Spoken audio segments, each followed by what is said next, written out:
Hi, this is Progressive Air News reporting live from California. I am Lily Treemstra. I know you're all excited that the direct election of senators with the 17th Amendment was enabled, but that is not our main focus for today. Today, August 9th, 1936, is not a day of celebration, but rather a day of sorrow. Our next news story is a remembrance of Lincoln Steffens, who has unfortunately passed away, but his legacy and impact will still imprint America. His views and message concerning political machines and cities must be heard, and that is why we are here, to further his thoughts in drawing attention to corruption. Although Steffens highlighted municipal corruption, he did not present his work as an unveiling of corruption. Instead, his purpose of writing Shame of Cities was to draw attention to public complicity in allowing corruption to continue. Now to Avery Lemley for more information on Steffens' wonderful life. Thank you, Lily. Lincoln was a very well-known journalist, lecturer, political philosopher, and a leading figure of the Muckrakers. His early life seemed to have quite the impact on the influencer he became. As the son of a wealthy businessman, he went to an expensive military academy where he began to show signs of the rebelliousness that would eventually lead him to become the political radicalism. After barely graduating from the academy, he went to the University of California at Berkeley, where he studied philosophy with the belief that it would hold the answers to the great questions of life and politics. After graduating in 1889, he continued to pursue his studies in Europe, studying at the universities in Germany and France. Later, he worked for 9 years doing newspaper work in New York City. There, he discovered evidence of corrupt politicians by businessmen seeking special privileges.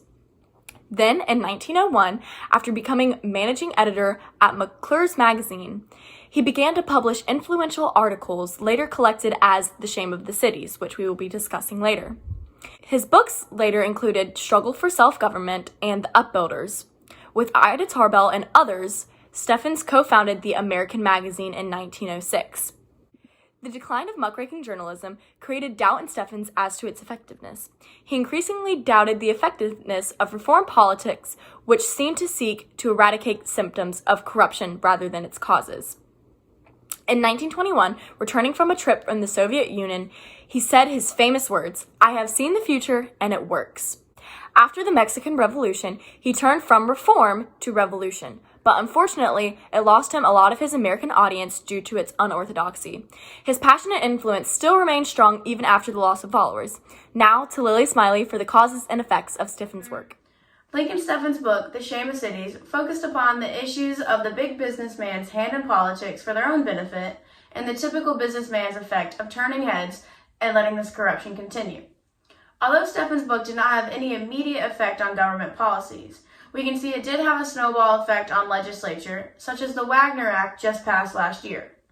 The Wagner Act restricts business involvement in politics, which we assume to see more in years to come.